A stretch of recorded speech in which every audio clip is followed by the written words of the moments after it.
Hey guys, welcome back with me again in this channel. On today's tutorial, I'm going to show you how you can remove watermark from TikTok video.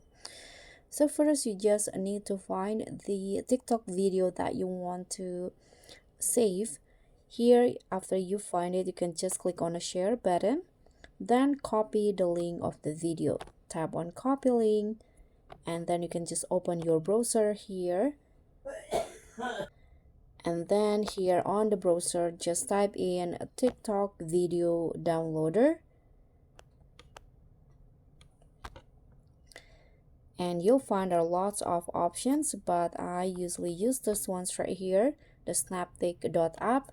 Here you can just paste the link that you just copy and then tap on download. Now you can just click on download button, and the video will be saved without watermark.